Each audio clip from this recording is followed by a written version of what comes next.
JuJu Watkins won the National Freshman Player of the Year award in the 2023-2024 college basketball season. She led her team in points, assists, and steals, and broke a USC record with 14 games of 30-plus points. Fans eagerly await her WNBA arrival. However, critics point to her poor efficiency and high turnovers as red flags for her future as a player leading at the next level. But what's facts and what's cap? The truth is usually somewhere in the middle. So let's dive in. Let's start with her scoring. She was second in the nation in points per game this season, and as a freshman, she solidified herself as the best scorer in the country going forward. She is someone who, when watching their tape, reminds me a lot of Allen Iverson. She does a lot of her work in the mid-range and at the rim, and she has a phenomenal handle with an elite mid-range jumper. In this clip right here, you see USC in a horn set. They entered the JuJu at the elbow for the clear out, jab step, pump, one dribble, two dribble, absorb the bump, pump fake, get the defender out the way, cash. In this next clip right here, you see USC setting up a high ball screen. JuJu goes over the pit, they go over it and drop. Easy, clean mid-range, make. Right here, JuJu receives a zipper screen versus Stanford, catches, and they're pushing her left weak in the coverage, trying to keep her from a strong hand. She absorbs the contact, stop on a dime, pull up, money. Teams also can't guard her on the island, being one of the most high volume and highly efficient isolation players in the country. Let's break down some of these clips of her doing work in isolation situations.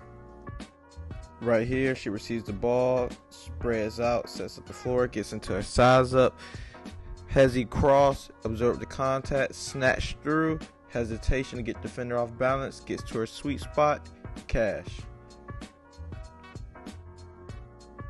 Again, USC goes to their signature horn set, elbow clear, pump fake, two dribble, pull up in the short mid-range, cash. Right here, she posting up in the mid post again, but she gets pushed off to the three, jab, pump, money. A player with such versatility, there's no shot that she can't make. Now, that isn't to say it's all sunshine and rainbows, but there's a consistent level of gravity drawn no matter where she was at. And this perimeter skill and shot making sets up her ability to get to the basket or the free throw line along with her handle and size. She's a big guard with the handle. Like, that's crazy. Right here, JuJu got the ball coming down the transition in early offense. As you see, she is the girl with the bang bang, hesitation, hezzy again to get the defense upright between the legs, blow by, finish. And right here, JuJu receives the ball again on the wing, early offense, between the legs, bang bang, hezzy again, hezzy attack, behind the back, gets the defense on the hip, contested finish. Right here, JuJu bringing it down again in early offense. Tween cross early attack. Snatch back, defender stays with her. Hits her with a quick cross. Euro step through two. Finish. Right here, she's sizing up at the top of the keys. Once she looks at the basket, it's over. Crossover. Puts the defender in jail. Go to finish. All of this together makes her one of the most resilient and floor-raising scorers in the nation, giving defenses a feeling of, we just gotta hope she missed, sort of like hopelessness. And she's known to get hot. She's known to reach insane heights. I mean, let's go back to February where she had her two highest scoring games of the season. 51 versus Stanford with Cameron Brink up there, and 42 versus Colorado. Both teams were catching it on all levels. And the ability to reach such ceilings when on fire makes opposing coaches wonder, is tonight one of the nights where she's just going to be on one and there's nothing we can do? Now, if you just take this and forget about any other aspect, you may think we are looking at the future WNBA girls basketball GOAT. However, there's more to offense than just versatile volume scoring. On a statistical level, her efficiency was very poor this season, from the field, from regular and advanced analytics.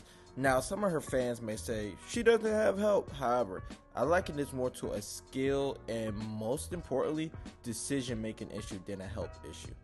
And these types of performances lead to some low lows and inconsistent scoring outputs as well, mainly because of decision making. If I'm constantly taking bad shots, even if I make them more than average, it's still a lower ceiling on them because they're bad shots. Remember the 2 games earlier? Well, before the Stanford game where she had 51, the game before she would have below 20, only scoring 19, and shot horrible from the field. In the game before the Colorado game, she had a measly scoring performance with 32 shot attempts. I mean, getting up 32 shots is impressive, but yeah, it was very bad. A basketball lesson many high-volume scorers have to learn is just because you can make and take a lot of tough shots and get it off doesn't mean it's the right shot to take consistently. In the long run, she should focus more on high percentage attempts because that will lead to sustainable success and better overall team performance. And trading some of these points for assists even at times to teammates instead of forcing up shots over a multitude of defenders can, in the back end, get her cleaner looks one-on-one. Taking ill-advised shots and making poor playmaking decisions consistently can limit a team's potential, even for a number 1 option. And this was evident in JuJu's last 2 tournament games, where she shot 8 for 28 from the field and 9 for 25 respectively. To truly elevate her game and her team's ceiling, focusing on efficient shot selection and smart playmaking is crucial. Because right now her skill set raises bad offenses, but it doesn't help better teams raise to another level, which will make her development this season crucial as USC is gaining more talent. But she's also aware, unlike many players, and she stated in her interview with Paul George that she has to become more efficient. On this possession right here, you see she runs a double drag with 2 of her teammates. She gets the switch she wants, crossover attack, and then watch a nice dump off read. So there's flashes of potential there. And next we look at this possession right here. She runs a pick and roll, faces 2 on the ball, but stares down the big and then misses the lift, and now the possession is dead.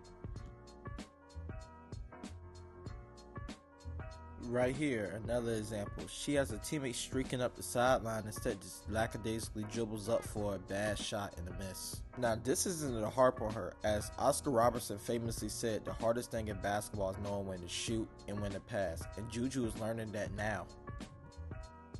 And from what I've seen so far, I think she will eventually be solid at worst to good at this aspect of basketball, potentially hitting another curve and a trouble point where she gets to the WNBA at first, but still, she'll be way better even at that point than she is now, and she's already progressing upward, which is good. Now, let's shift to the other side of the floor. Now, on the defensive end, JuJu has tremendous upside. She's already a good defender now. She has size. She finishes plays on the board with a great rebounding, shows the ability to hold her own off the ball, make good rotations, be solid on the ball, and most importantly, as a perimeter player, she forces turnovers. And she rightfully earned her spot on the all-defensive team this year in the Pac-12. This is boosting her ceiling and why she has two-way superstar upside on the next level. Right now with JuJu, you have a legit college superstar. She was 8th in the nation in box plus minus. She dominated on seemingly both ends of the floor, even with her passing flaws and playmaking flaws, decision-making flaws, even not being the best three-point shooter far as efficiency-wise. She's only a freshman, and she led a team deep in the national championship playoffs already. The sky's the limit for her. Where will she be next year? Where will she be her junior year? Where will she be her senior year? Who knows? Are we looking at the future GOAT? Mount Rushmore? Who knows, but I'm going to be along for the ride. Don't forget to like, comment, subscribe, and let me know your thoughts on JuJu. Where do you think she will be at the next level? And what do you think she will do this year?